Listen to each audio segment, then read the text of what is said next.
welcome to another cozy vlog. Thank you so much for clicking on this video.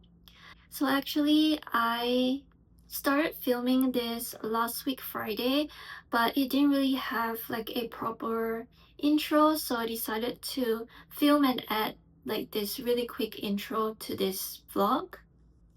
So this is gonna be more of a cozy weekend vlog with me. We'll be doing some mood reading and some chores and cleaning. Oh, and I also have like a little book mail to show you guys. And we'll also be doing a little bit of some cozy gaming. So I'm gonna take you guys back in time to last Friday evening, and then we're actually gonna come back and continue filming this because I'm still in the middle of reading those books that I started last Friday evening, and I want to finish those books in this video so that I can give you guys my review and final thoughts on the books. So let's go back in time to last Friday evening right now, and then we'll come back to the present and continue this weekend vlog. It is finally Friday. I don't know why, but I've been feeling so burnout during the week lately.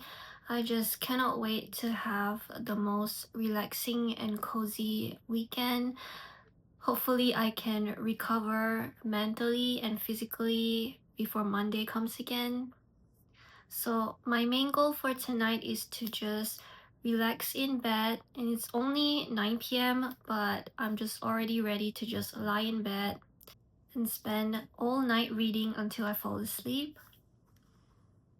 I did start a new book on Tuesday or Wednesday night. I started reading Match by Condie. This is a YA dystopian book. It came out in, I believe, 2010. So it's an older YA book.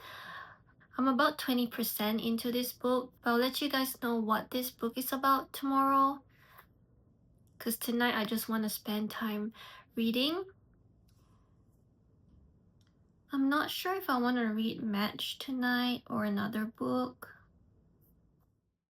But I also have some other books that I borrowed from the library. I have Not Quite Dead Yet by Holly Jackson.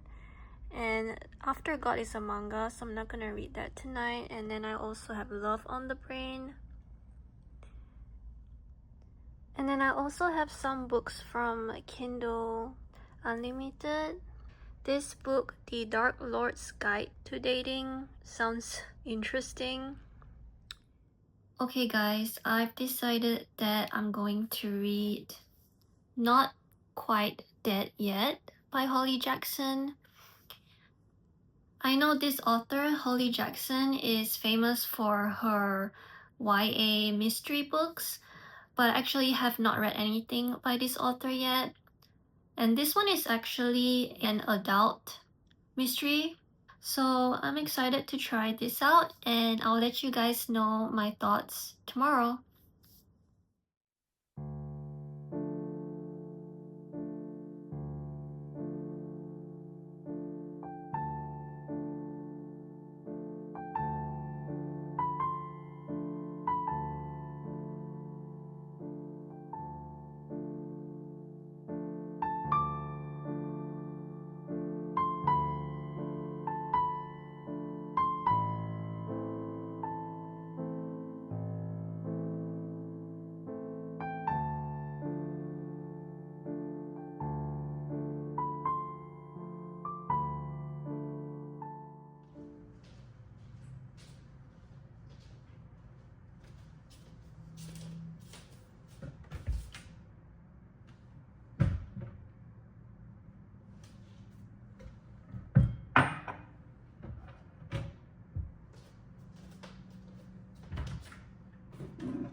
It's currently around 11 a.m. on Saturday, so I finished reading Not Quite Dead Yet by Holly Jackson this morning.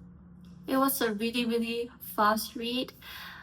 So Not Quite Dead Yet is a mystery thriller book. We're following our main character, Jet Mason. So her family is kind of a wealthy family in this town.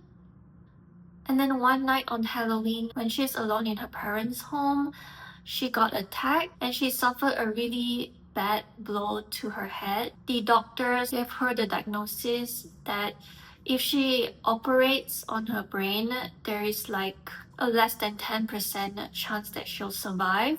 But if they don't do the operation, she also only has 7 days to live before like her brain ruptures. She decides not to do the operation since it's fatal anyway. And all her life, she's kind of like given up on everything she kind of set her mind into doing. She always said like, oh, I'll do it later, I'll get to it later. But since she only has 7 days to live now, she's determined to find out who tried to murder her. As I mentioned, this is a really fast read. The female main character is a really interesting person. She kind of has this like dark humor, even though the situation is really bleak, like she's dying. But just following her on her investigation and the way she interacts with people, it just feels like a comedy. I'm keeping this spoiler free, so I'm not gonna go too much into detail, but it was a very interesting read. Overall, I would recommend this book if you want a murder mystery book, but more of something that's fun with some comedic relief. And it's very easy to read, so I don't think it takes a lot of brain power to get through this book. I mean, I finished it pretty quickly. I just started it yesterday and already finished it this morning. I'm not sure what I'm in the mood for to read next. I do have Match that I started earlier this week. Oh yeah, let me first tell you what Match is about. Match is a YA dystopian book. So the current society where the main female character is currently living in, they kind of control everything, what kind of job you can get, like what kind of knowledge you're allowed to learn, and then as the title says, who you are matched with to marry in the future, and even like control how long you get to live. A very typical YA dystopian book. It's quite easy to read, but I will say it reads a little bit young. I forgot exactly what age, but I believe when they turn 17, they get to see who their match is, like their potential husband. Main female character, her name is Cassia. After her 17th birthday, she and her family were invited for a banquet, and during the dinner, she found out that her match is her childhood best friend. So it's like kind of like the perfect match. And the society kind of gives them like a device or something that they can use to find out more about their match, because usually their match is someone that they don't know. So for Kastia, she's lucky that her match is her childhood best friend. So while she was like reviewing the device to know more about her match, I mean, she knows everything about her childhood friend, but she was still curious to see what information the device had. So while she was playing the device, it kind of like glitched and showed her the picture of a different guy and saying, oh, that guy is her match. And actually, she also knows who that boy is. But the society says like, oh, that's just a glitch. I don't know, somebody was like messing with the system maybe, because your match is your childhood friend. The other boy, he's not even allowed to be matched to anyone. I forgot the exact term. The people are kind of divided into like 3 classes. So you kind of have like your normal people, Cassia and her family is in that class, and most of everyone. And then you have the other class, which her other potential match is in that class. And he's allowed to work in the society, but he's not allowed to be matched to anyone. And the jobs that they give him is like lowest paying, lowest desirable job. And then I think you have another class that's like completely like outcast or something. The pacing of the story is pretty slow, like I'm not sure where the story is gonna go right now. So the society kind of wants Cassia to like kind of keep it a secret about the glitching thing with her matches. So she's continuing to keep, this secret, but she's starting to have, some questions. And we all know it's dangerous to ask questions. I'm not sure yet if I'm in the mood to read this book this afternoon. I guess we'll see and find out. I also have this package which I just got from Book Outlet. So let's unbox together and I'll show you what books I got.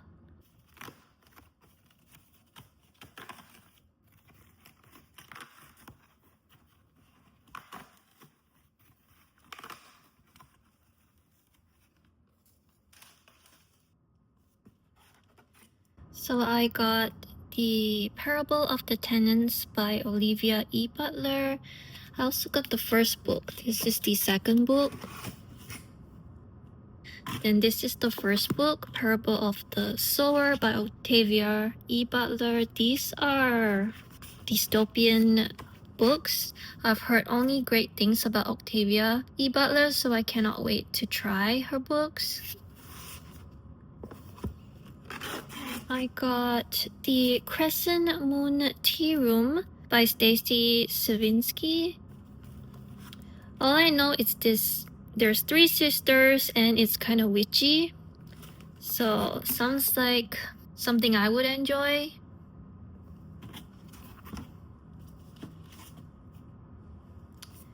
Also got Night Weaver by R.M. Gray. Oh, look at sprayed edges. That is pretty. Okay, what it says here? I will not let them take me.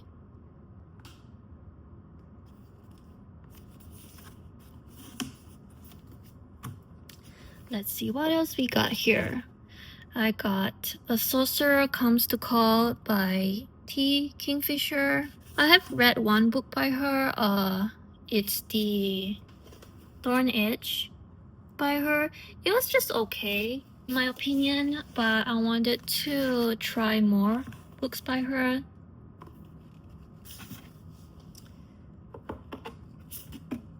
I did not get this. What is this? Huh?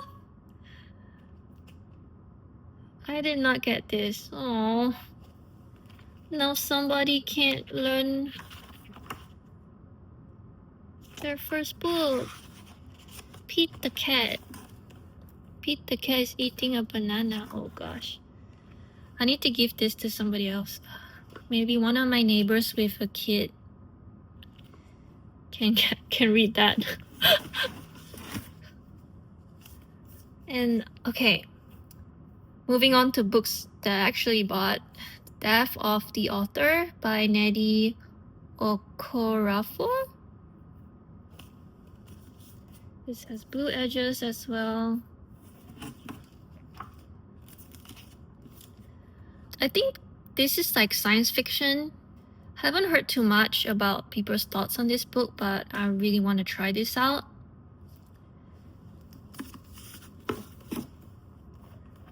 And then I got She's Always Hungry by Eliza Clark. I have not read anything by this author either.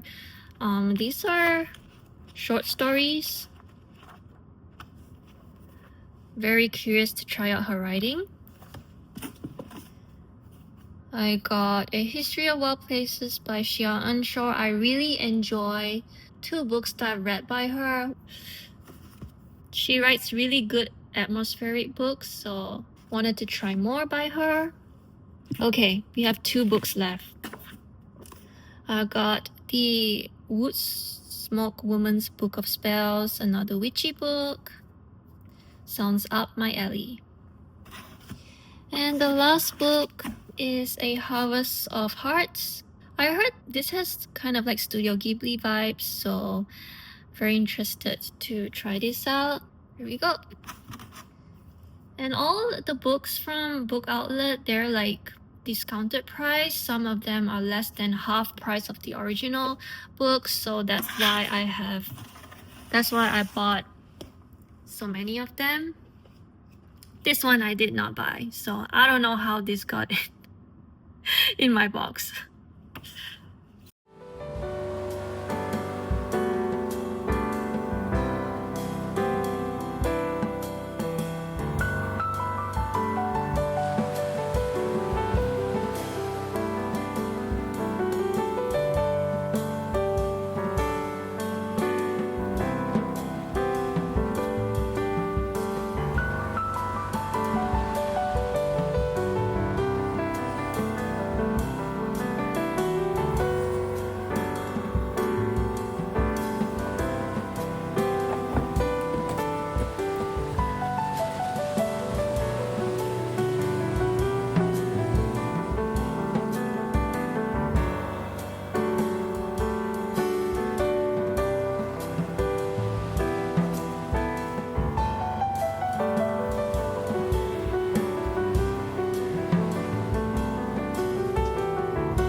Sunday afternoon.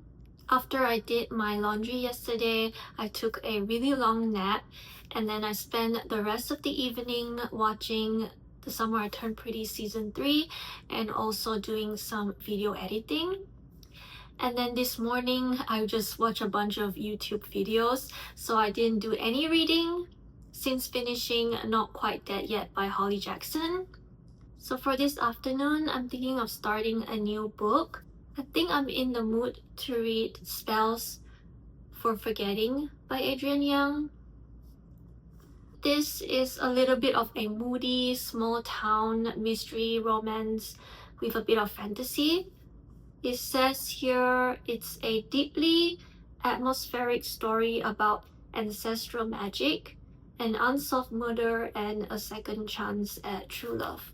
So I think I'm gonna start this book this afternoon. I also just bought Tiny Bookshop on the Nintendo Switch, so I'm waiting for the game to download and then maybe I'm gonna try that game a little bit later. But first, let's start reading this book and I'll let you guys know my thoughts a little bit later, maybe tonight.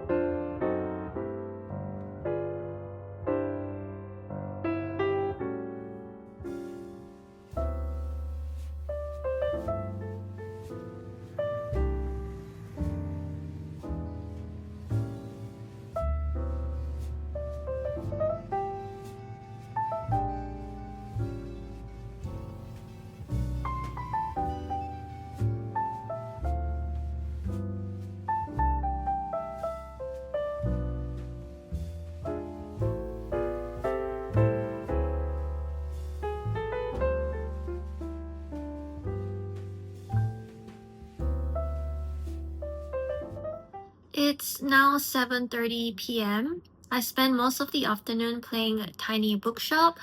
So far, it's a really cozy and fun game.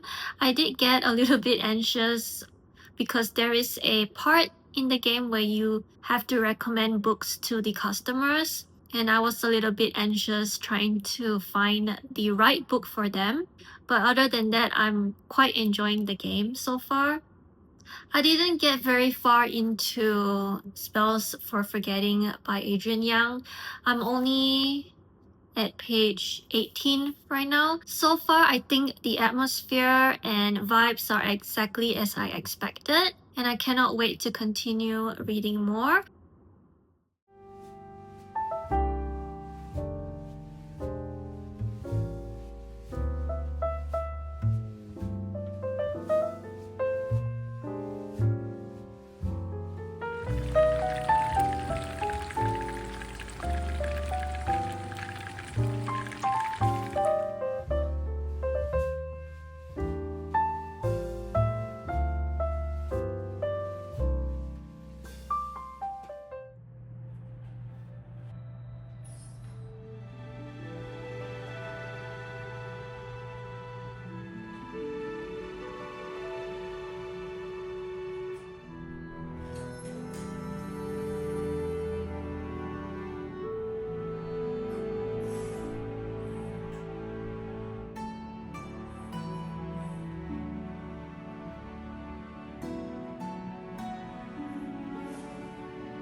much to learn in the world of art, though.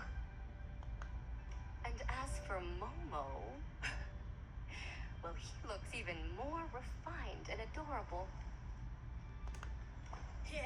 When you're out and about, you gotta take care of yourself, right?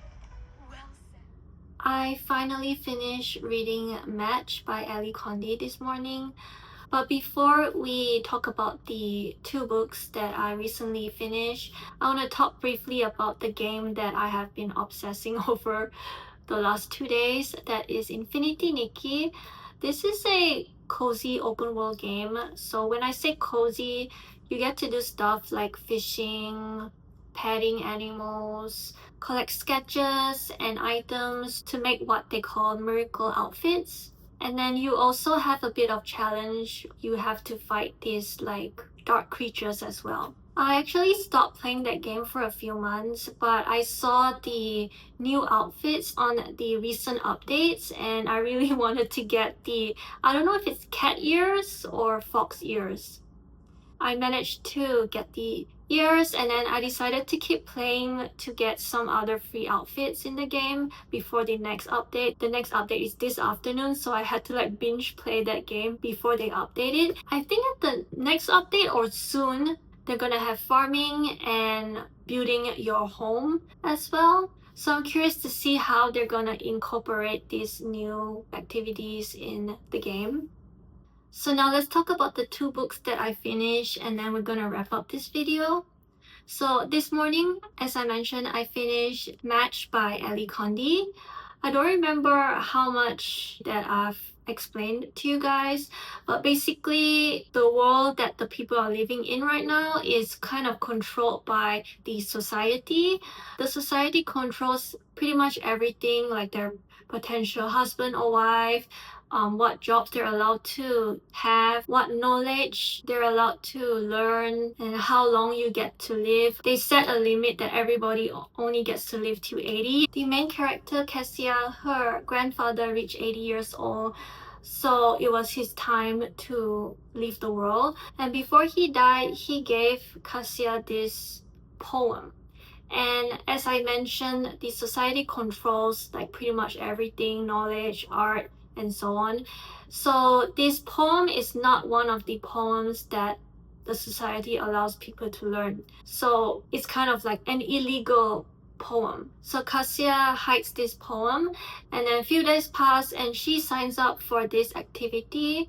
So they also control the activities or exercises that each person is allowed to do. They call hiking a controlled activity. So Cassia signs up for this hiking, and I think I mentioned, right, that she went through the matching ceremony and she was matched with her best friend, but also there was a glitch and she was also matched with another boy, and the boy, his name is Kai, and he is actually not allowed to be part of the matching process. So this is a huge problem, right? So anyway, Cassia goes for hiking and Kai, the boy that she's not supposed to be matched with but she was matched with, also goes hiking, and she takes out her grandfather's poem to read it, and Kai sees her doing that. He just wants her to be careful because he suspects or he knows that whatever she's reading is kind of illegal, and he tries to help her to say like, oh, I can help you like get rid of the paper, like the poem.